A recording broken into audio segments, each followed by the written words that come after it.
بسم اللہ الرحمن الرحیم۔ گمنام ہیرو کے معزز ناظرین، السلام علیکم۔ آئیے چلتے ہیں کہانی کی طرف۔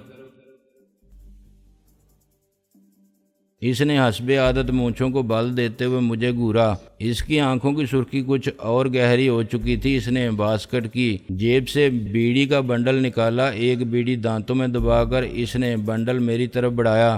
شکریہ، میں بیڑی سگریٹ نہیں پیتا، میں نے معذرت کی۔ اچھا کرتے ہو، اس نے مربیانہ انداز میں سر ہلایا۔ غریب آدمی کو ایسے شوق پالنے بھی نہیں چاہیے، لیکن ہمارے ساتھ رہو گے تو بہت کچھ پینے لگ جاؤ گے۔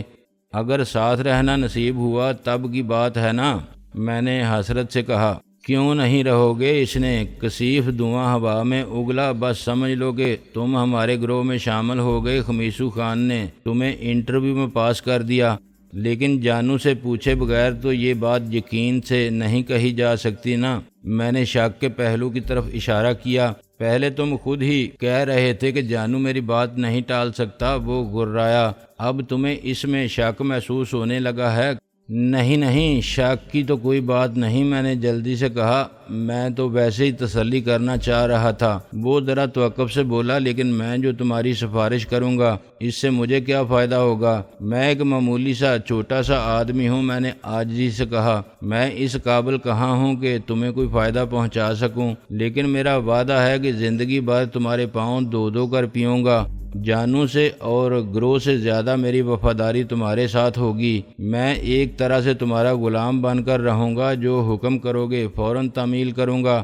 بالکل ٹھیک۔ اس کے چہرے پر طمانینت جھلک آئی۔ مجھے گروہ میں ایک ایسے ہی آدمی کی ضرورت ہے جسے میں اپنا خاص آدمی سمجھ سکوں۔ جس طرح تم نے مجھ سے کوئی بات نہیں چھپائی، میں بھی تم سے کوئی بات نہیں چھپاؤں گا۔ سچی بات یہ ہے کہ اس وقت ہمیں گروہ میں 2-3 جی دار اور شیر قسم کے جوانوں کی ضرورت ہے۔ پچھلے 2-3 مہینوں میں ہمارے 3 آدمی مارے جا چکے ہیں۔ حالانکہ ہمارا گروہ اتنا بڑا ہے کہ اس میں 2-3 آدمیوں کے مرنے سے کوئی فرق نہیں پڑنا چاہیے، لیکن بات اصل میں یہ ہے کہ کام بھی بہت بڑھتا جا رہا ہے۔ یہ وقت بھی ہم لوگوں کے لیے بہت اچھا ہے، میں نے حیرت سے کہا۔ میرا تو خیال تھا کہ آج کل ڈاکوؤں پر سختی آئی ہوئی ہے۔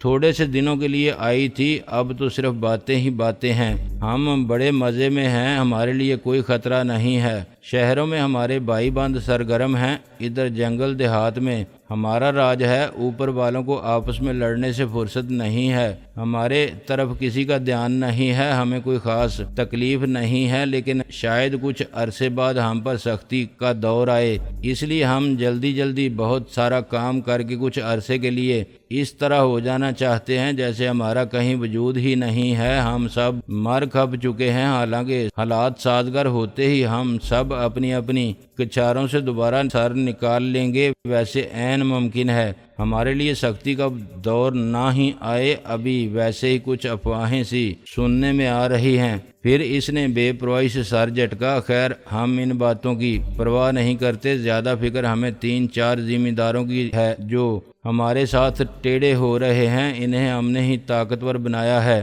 ہم نے ہی ان کے علاقوں میں ان کی دہشت بٹھائی۔ آج وہی ہم کو آنکھیں دکھا رہے ہیں۔ ان کو ذرا سیدھا کرنا ہے۔ ان کی طرف سے بھی خطرہ ہے کہ اگر ہمارے خلاف کوئی بڑی کارروائی شروع ہوئی تو یہی ذمہ دار جن کی ہم نے بڑی خدمت کی ہے کہیں ہماری پیٹھ میں چھری نہ گھونپ دیں۔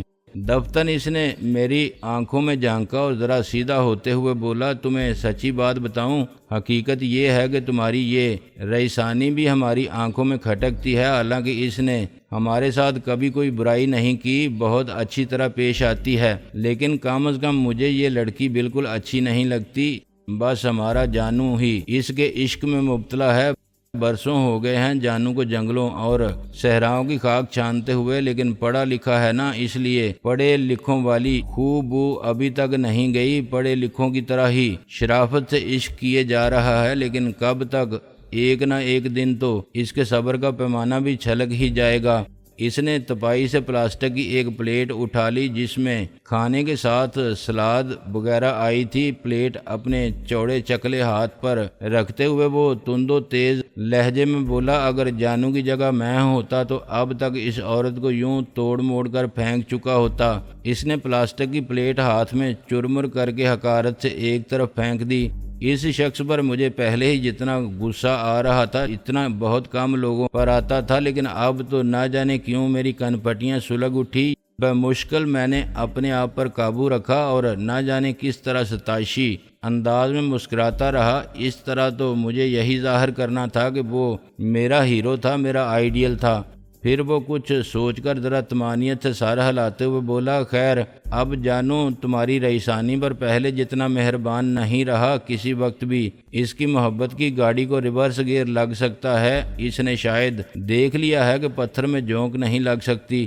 اچانک اسے گویا کوئی خیال آیا، وہ میری طرف جھکتے ہوئے بولا، اگر تمہیں ہم لوگوں میں شامل ہونا ہے تو تمہاری ہمدردیاں رئیسانی کے ساتھ ذرا بھی نہیں رہنی چاہیے۔ میں ابھی اتنا بھی بچہ نہیں ہوں، میں نے مسکراتے ہوئے کہا۔ مجھے معلوم ہے کہ اگر آدمی کی تھوڑی بہت عزت ہو سکتی ہے تو وہ کسی ایک کا بن کر رہنے میں ہی ہو سکتی ہے۔ بالکل ٹھیک، اس نے دوبارہ ڈھیلے ڈالے صوفے کے پشت سے ٹیک لگا لیا۔ ویسے تو ہمیں رئیسانے کے بارے میں ہر بات معلوم ہوتی رہتی ہے، لیکن تم بہرحال اندر کے آدمی ہو، تم سے ہمیں بہت سی کام کی باتیں معلوم ہو سکتی ہیں۔ تم رئیسانی کی نوکری مت چھوڑنا، بظاہر تم اسی طرح اس کے غلام بن کر اپنا وقت گزارتے رہنا۔ ہمیں جب تمہاری ضرورت ہوا کرے گی ہم تمہیں پیغام بھجوا دیا کریں گے۔ ایک آدھ رات کے لیے کسی بہانے وہاں سے گول ہونا تمہارے لیے بالکل مشکل نہیں ہوگا۔ آئندہ تم وہاں ہمارے مخبر بن کر رہو گے۔ ٹھیک ہے، مجھے کوئی اعتراض نہیں۔ ویسے آج کل کیا سبھی ڈاکو اسی طرح دوہری شخصیت کے ساتھ زندگی گزار رہے ہیں؟ یعنی بظاہر ان کا روب کچھ اور ہے، وہ کچھ اور کام کرتے ہیں لیکن راتوں کو اکٹھے ہو کر منظم ہو کر ڈاکے مارتے ہیں؟ میں نے پوچھا۔ اس نے گویا میرے سوال سے محظوظ ہوتے ہوئے کھردرا سا قہقہہ لگایا، پھر میرے گھٹنے پر ہاتھ مار کر ذرا رازدارانہ لہجے میں بولا، سب ڈاکو اتنے عقل مند نہیں ہیں، زیادہ تر بس نرے ڈاکو ہی ہیں۔ یہ صرف ہم جیسے کچھ ذہین ڈاکو ہیں جنہوں نے یہ طریقہ اپنایا ہے اور بہت ترقی کی ہے۔ ہم لوگ ہر لحاظ سے فائدے میں ہیں۔ ہماری دوہری بلکہ ہم میں سے بعض کی تو تہری شخصیت ہے۔ ہمارے جائز اور قانونی کاروبار بھی ہیں۔ ایک حیثیت میں ہم پر برا وقت آ جائے تو ہم اپنی دوسری حیثیت کے سائے میں پناہ لے سکتے ہیں۔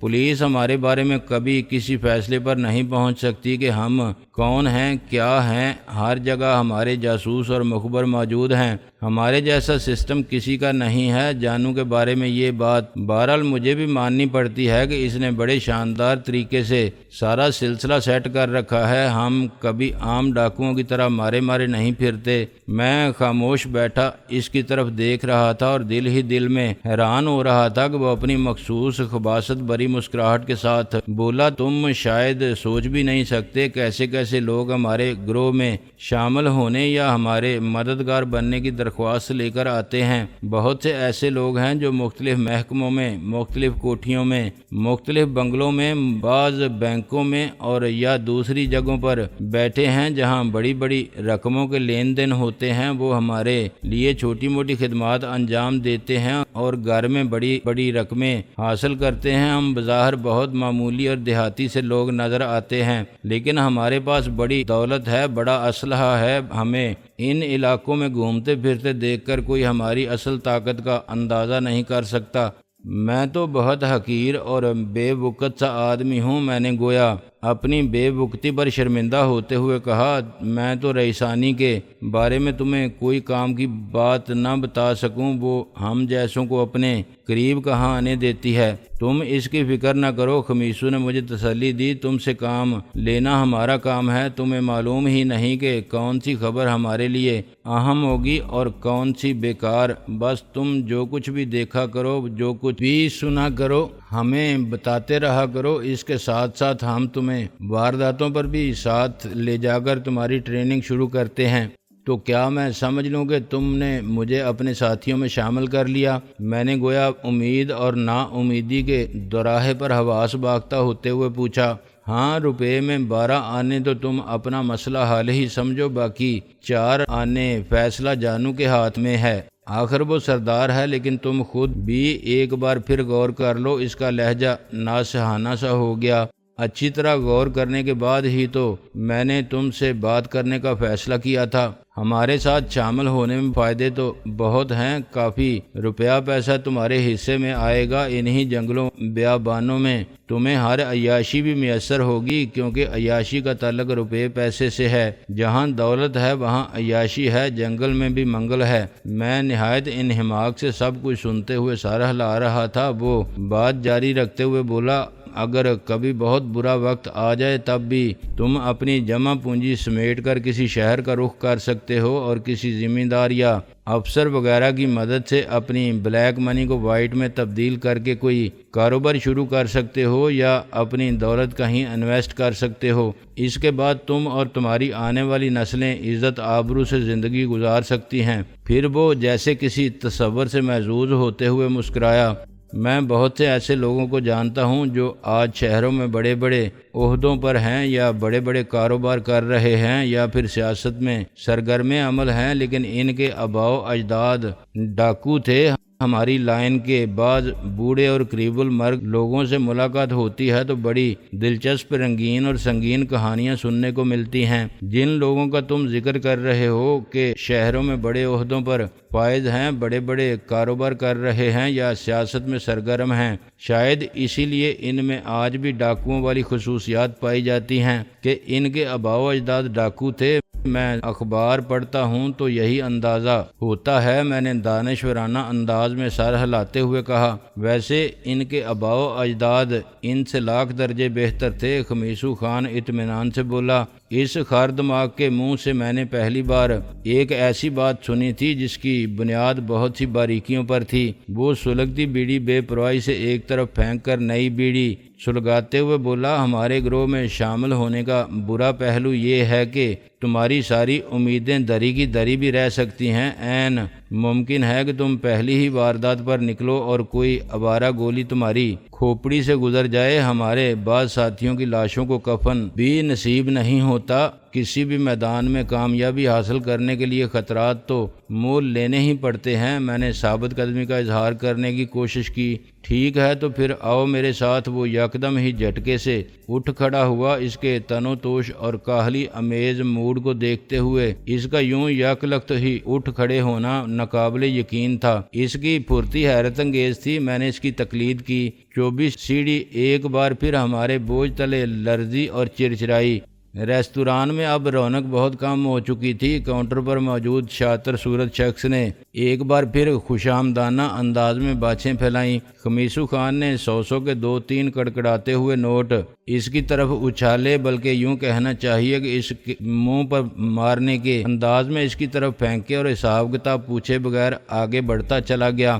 باہر آ کر خمیسو خان نے اپنے گھوڑے پر سوار ہوتے ہوئے مجھے پیچھے آنے کا اشارہ کیا اور گھوڑے کو ایڑ لگا دی۔ مجھے اس کے تعاقب میں بہت تیز رفتاری سے گھوڑا دوڑانا پڑا۔ مجھے نہیں معلوم تھا کہ وہ کہاں جا رہا تھا، لیکن اس کا یوں یکایک بجلی کی سی تیزی سے حرکت میں آ جانا میرے لیے حیرت انگیز تھا۔ جلد ہی ہم زرتاج نگر کی حدود سے نکل آئے۔ بال کھاتی پگڈنڈی پر ویرانے میں ہمارے گھوڑے دھواں اڑاتے چلے جا رہے تھے۔ کچھ دیر بعد خمیسو نے گھوڑے کی رفتار بے حد کم کر دی۔ مجھے اتنا اندازہ بہرحال ہو گیا تھا کہ وہ جانو کے اڈے کی طرف واپس نہیں جا رہا تھا۔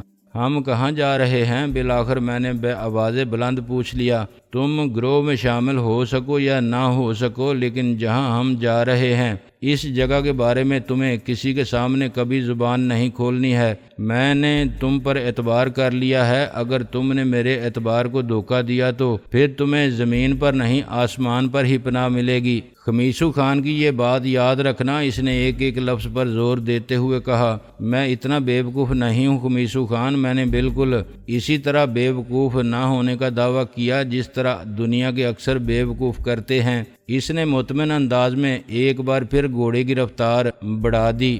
میں خمیسو خان کے پیچھے پیچھے گھوڑا دوڑاتا جا رہا تھا۔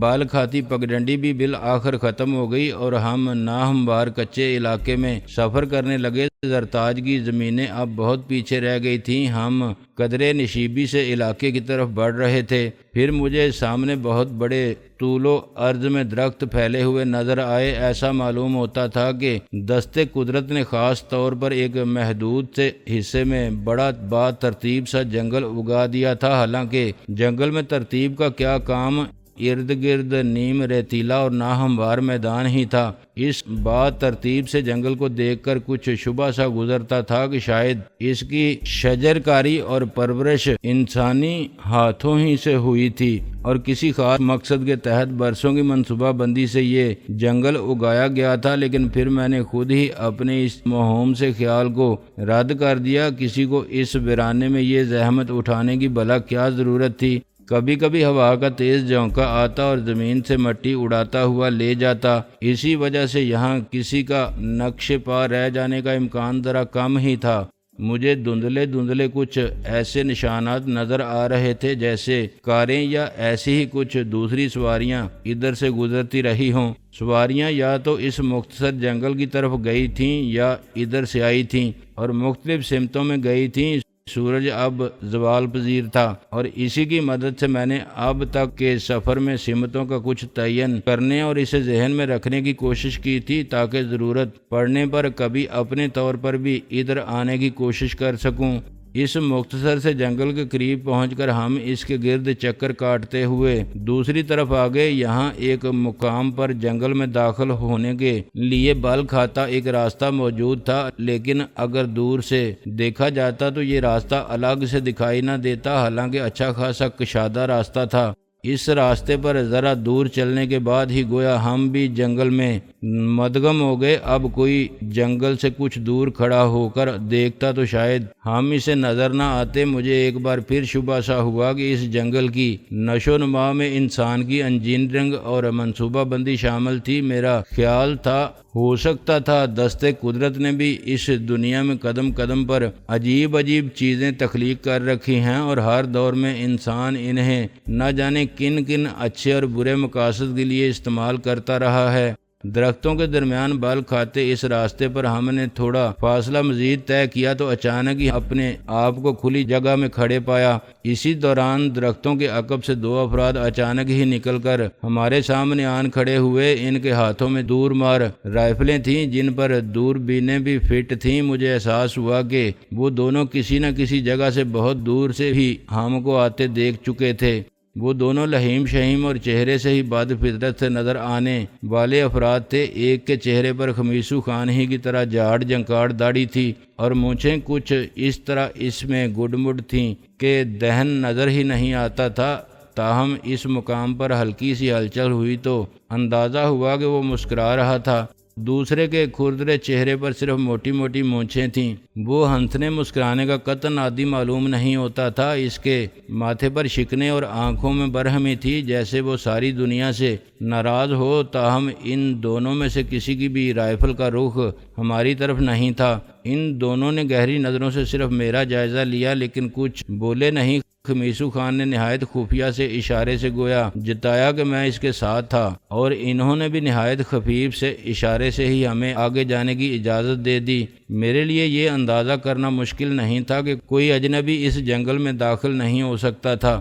سامنے کسی پرانی اور نہایت طویل و عریض حویلی کا کھنڈر نظر آ رہا تھا۔ کھنڈر بھی کیا تھا، محض چند ٹوٹی دیواریں اور ستون تھے، یا پھر ان کے درمیان ملبے کے بہت سے ڈھیر جو بارشوں اور موسم کے دوسرے تغیر و تبدل کے باعث چھوٹے بڑے ٹیلوں کی شکل اختیار کر گئے تھے۔ جنگل گویا اس طویل و عریض کھنڈر کے گرد فصیل کا کام دے رہا تھا۔ جنگل نے نہایت خوبصورتی سے اس کھنڈر کو اپنے درمیان چھپایا ہوا تھا۔ اس کھنڈر کے گرد بہت سی جگہ درختوں سے خالی بھی تھی، اور اس جگہ میں 6-7 قیمتی گاڑیاں کھڑی تھیں۔ ان میں پجیرو، مرسڈیز اور ایکارڈ جیسی گاڑیاں شامل تھیں۔ صرف ایک گاڑی ذرا کم قیمت تھی۔ ان پر دھول جمی ہوئی تھی، لیکن یہ کوئی حیرت کی بات نہیں تھی۔ دیہی علاقوں میں زمینداروں وغیرہ کی گاڑیوں پر عموماً اسی طرح دھول جمی رہتی ہے۔ کسی گاڑی میں کوئی آدمی نہیں تھا۔ درختوں کی اس لمبی چوڑی فصیل میں گرے ہوئے اس کھنڈر کے پاس کھڑی وہ گاڑیاں عجیب لگ رہی تھیں۔ میں نے بنیادی طور پر سادہ مزاج رکھنے والے دیہاتی کی طرح ادھر ادھر دیکھ کر حیرت ظاہر کرنے کی اداکاری جاری رکھی، لیکن در حقیقت یہ خالص اداکاری بھی نہیں تھی، مجھے سچ مچ بھی کچھ حیرت تھی۔ خمیسو خان نے مجھے ساتھ آنے کا اشارہ کیا اور گھوڑے کو بے پرواہی سے وہیں کھڑا چھوڑ کر کھنڈر کی طرف بڑھ گیا۔ میں نے بھی گھوڑے کو کہیں باندھے بغیر وہیں چھوڑا اور اس کے پیچھے لپکا۔